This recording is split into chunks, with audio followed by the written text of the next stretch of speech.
Hello everyone and welcome back to my channel. If you didn't already notice, yes, this is a phone with a sock over it. It actually works really well as a microphone, as I have learned from the channel The Rochelle Fish, which if you haven't checked her out yet, you should really check her out. She's like so creative and really fun to watch. What I love about this idea is that now I can move around all day and hopefully not have to worry about the quality of the audio getting cut off or strange or rustling against my clothes. So that's like positive. But anyway, you didn't come here for that. You came here for some tips to improve your Depop store, specifically your Depop shop, the way it looks, and also your customer's experience. Well, why do we even care about the customer's experience? We care about it because we want a lot of repeat customers in addition to getting really great buyer reviews, which then helps more people to trust you to buy more items from your shop. And also it just feels good. You kind of feel like you have a better connection with your customers and, you know, it humanizes everyone in the process. And so for today, I organized my thoughts into 9 specific tips.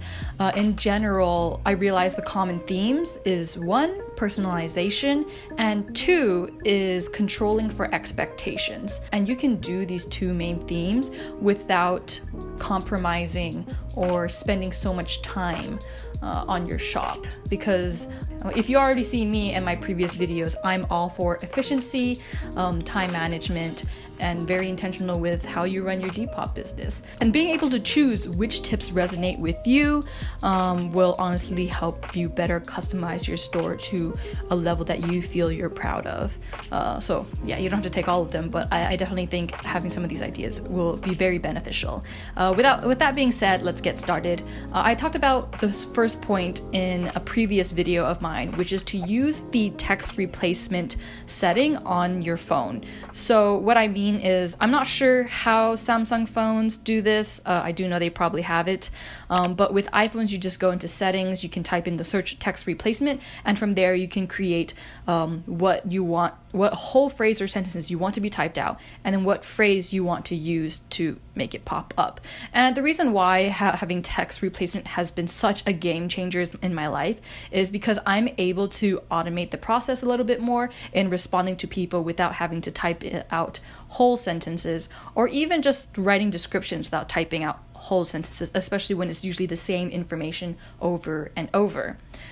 And for example, let me show you what my phone looks like. I have options for Depop reviews, Depop interest. Whenever someone shows interest and messages me, I usually have a message for that, in addition to reviews and descriptions. So what I would write, for example, is DPD. DPD just means Depop descriptions for me. You can literally write whatever phrase you want. It definitely helps for it to be something that's not an existing word, so that you don't accidentally click on it or it automatically populates when you're just texting with your friends.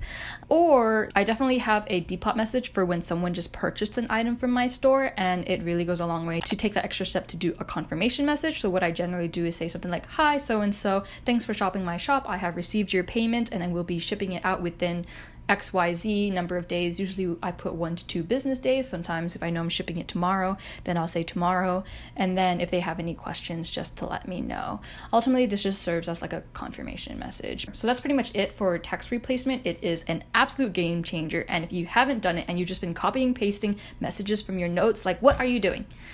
What are you doing? Just start. It will change your life. The next thing that I found like pretty surprising that some people didn't know about is the features that Depop offers on the Depop website. So what I mean is, you're used to the features that are available on your phone, you can refresh and things like that, but actually when you go on Depop.com and sign in on their website, you'll be able to do things like, just recently they added in the messaging system, so you can message through your laptop now or your computer. You can also upload items, which I guess anyone has been able to do from the beginning. And as you can go through your sales profile page, you'll see in the top right corner that there is the sales report option where you can review your sales for the weeks, which would be very important if you started to make a lot more sales per month, where you actually have to start paying taxes for your profit. In that case, you definitely want to print out those sales reports, keep it with you, and then have your accountant look into that, or your tax preparer. I don't know. I haven't reached that part yet. But when I do, I will tell you guys how it goes. And I'm pretty sure I know there's a couple of videos about what to do in regards to that. So I'll find the video and link it down below or in the info card. I'll find it. And finally, one of my favorite features to use on the Depop website is the option kind of above your pictures on the top right, which is move sold down and rearrange. I think rearrange items. And so with move sold down, it's very important when someone already buys your item, and instead of just letting that sold sit in with all of your other items, I mean, some people like that, but if you want to organize it, you can just click that button. All of your sold items will be moved to the bottom. That'll help clean up your store a little bit better, and it just looks nicer. And the second thing is to rearrange your items. What I love to do is rearrange my items to be like what's new in my shop, and then what's been really popular, what has the most likes, and then from there just go into the typical categories of, these are the shirts, these are the pants, these are the skirts, and I usually try to color code them in like an organized way. So all the whites go with the whites, all the blues go with the blues. Pretty much you can really play with your aesthetic as however way you would like. I've seen some people use the rearrange items option to maybe they have all of the same color background, all purple, all yellow, and then they just coordinate all of them to match together. So things like that, or even to create and make a nice and organize the banner to look really nice that way. Honestly, it's a really great tool. If you are not using it, I highly recommend you use that feature. And continuing on for that, my tip number 3 is to use category markers. This is optional because, as I said, you can just organize your items by like what it is and what color. But if you just happen to want to go to the next level, but if you happen to just want to be extra and organize even further, like an OCD person such as myself, okay, I'm not actually OCD, but if you want to be super organized just because that brings you like great joy in your life, then what you can do is use apps like PixArt or Procreate or PicMonkey, whatever picture editor program you can find on the internet or app on your phone. You just use that and put a cute little image in the background, type in what the category is. Is it the most popular? Is it outerwear? Is it shirts, pants, tops, bottoms, skirts, dresses, other, bags, yada yada. And that will just elevate your store. And tip number 4 is to be responsive. This kind of ties back to tip number 1 about text replacement, in addition to the theme I discussed about communicating for expectations. What I mean is, for example, let's say someone bought something and you message them and you let them know that you saw it, and that kind of gives people a peace of mind. The idea is you want to think back to your favorite customer experiences. Usually they have things like when I'm shopping at Sephora or something and I buy something online, they immediately send a confirmation email, and then later they send another updated email that something was shipped. Similarly, I do that as well. I usually just message the person, letting them know that they received payment and that, when I'll be shipping it, yada, yada. What happens is when you think about not even just customers, but when people get upset, whether it's yourself or someone else, it usually ties back to expectations. If you set the tone with the right expectations, let's say, for example, something happened and you won't be able to send the package until next week, then what you want to do is message the person and let them know ahead of time, not just let it wait till next week and not tell them anything. Then that person's going to be anxious because they had an expectation of when something was going to be shipped, and you're making them anxious, which really impacts the customer experience. Versus if you just let them know from the start, they already mentally prepare. It might not be the ideal situation, but they really appreciate you keeping them informed. And I think that's what's key and important for me. And of course, I don't want to spend so much time informing and updating people, so I always have a bunch of text replacements to help fill in the gaps. And to help save me time, and then just change the text a little bit to fit their specific situation or circumstance. In addition, aside from confirmation messages, sometimes I get messages in the middle of the day while I'm working, and the person is asking for measurements on a particular item, or they have questions. The problem is that I'm not at home yet, so I can't really answer their question. Instead of just waiting hours later to give them the answer, what I found most helpful was literally just still messaging that person at the time, again using my Depop interest text replacement, saying, "Hi so-and-so, thanks for your interest in my shop," and then just say something like, "Oh, I'm currently at work right now, but I'll definitely get that to you by the end of the day. And what that signals to the person is that, one, you saw it, two, and they already know when they're going to receive a response or answer. Again, it feels a lot better. It's better than someone just sending a message and then waiting in limbo for hours, wondering when you're going to answer, if you'll even ever answer, if you're even the type of seller to answer. That's why it has really helped in my reviews, and I've seen this actually work, because in my reviews a lot of people tend to say that I have been responsive, and I think that's the main key. You know, how do you be responsive even if you can't really answer their question directly? All you do is at least just acknowledge that you've seen the message and that you'll get back to them. Now, this kind of ties next into tip number 5, which is to set reminders. What happens is sometimes a person messages me during the day and I'll say, yeah, cool, I'll get back to you by the end of the day. And then I'm like so scared I might forget about them, which has happened 1 or 2 occasions, and I'm like so sorry for them. But and so what I've done to mitigate that and to solve that is to set reminders on my phone. So all I do is, okay, I tell them, yeah, I'll get back to you later. And then I'll just quickly go on to my reminders app and just type in like, check Depop measurements by 8 p.m. or something. And usually, and you know, the reminder will just remind me when to do that. So that when I get home, I can remember to do that. That way I don't have to keep it in my memory throughout work or throughout the day, or even get, you know, worried if I get distracted and I forget about those. And then, you know, it just helps the process of making sure that I follow up on every message that I can. Next is tip number 6, is be an honest seller. What the hell does that mean? What does it mean to be an honest seller? You tell me. Does it just mean I be honest and I tell everything wrong? So here's an example. One time there was a item that, you know, I was selling, and I thought I put all the description of, you know, what kind of stains or anything that was on it. However, after the person bought it and then I went to go look at the item, I realized there were a couple of blemishes that I did not report in the description. Instead of just mailing it off to her and then having her be surprised by these blemishes that weren't described, again, controlling for expectations. What we do is I let her know before I ship it out, like, hey, you know, while I was getting this item, I noticed that there were these blemishes that I did not report on the description. I want to let you know, this is what they are. Did you want to see some additional pictures? Did you want to cancel the purchase, or would you like to have get a partial refund? And then I'll give an offer for like a specific partial refund depending on how bad I think the blemishes or stains are, and let them decide.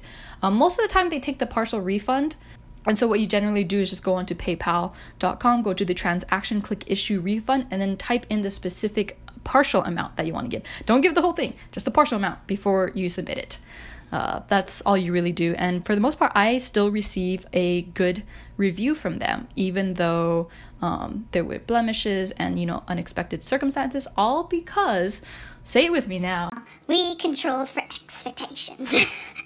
And I think you guys already had it drilled into your brains at this point. So we're going to be moving on from controlling for expectations through great responsiveness and communication, which you should not only be applying for your customer experiences, you should be applying with your relationships with friends and everyone else in general. For tip number 7 is all about personalization.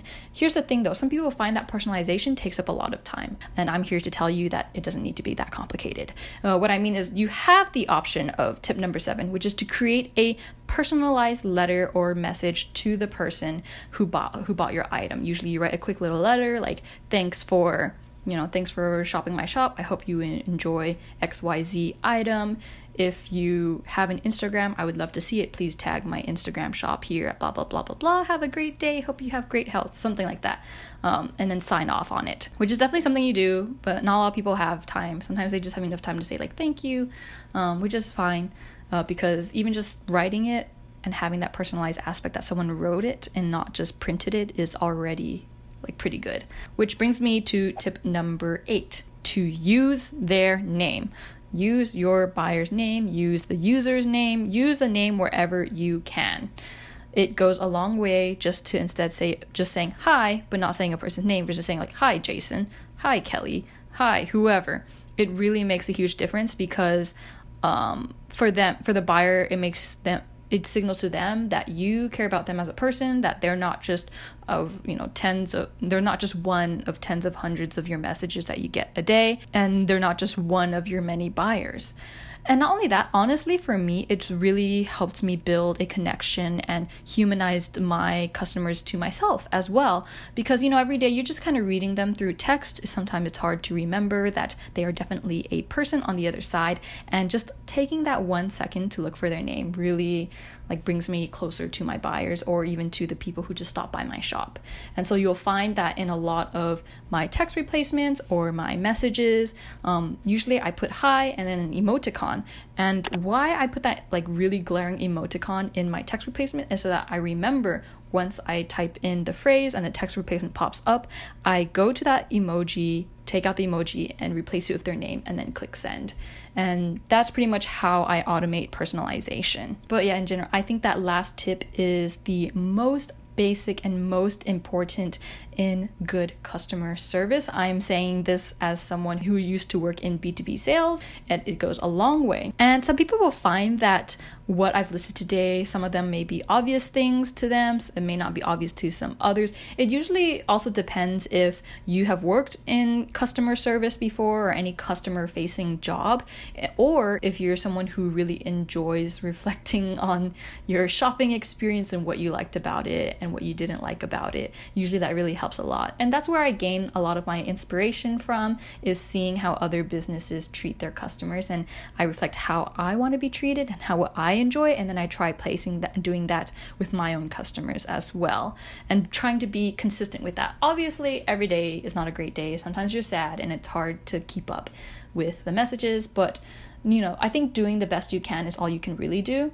And as long as you do that, then everything will work out. But in summary, we don't need to reinvent the wheel. Next time you go shopping, I hope you can take like maybe 5 seconds or like a minute to think about what you really enjoyed about your shopping experience, or even how maybe that poor shopping experience could be improved, whether it was in person or online. Did you enjoy their responsiveness? Should they be more responsive? How do you think they could have been more transparent? Do you think they actually overshared and it was unnecessary information that you didn't need to know? Or was it something that they said that really made you a lot more anxious than you actually needed to be?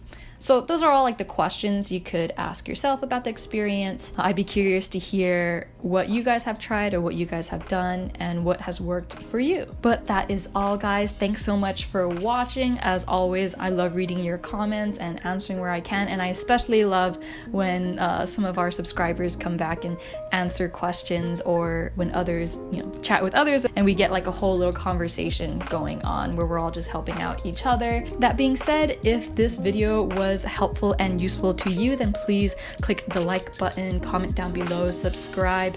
Any engagement would be very useful for the algorithm. That will then help bring up this video to people who you think will also find it useful. If it's not useful, give it a thumbs down, and that'll signal to me that I need to get better and do better next time. Look forward to chatting to you guys next week. Talk to you soon. Bye.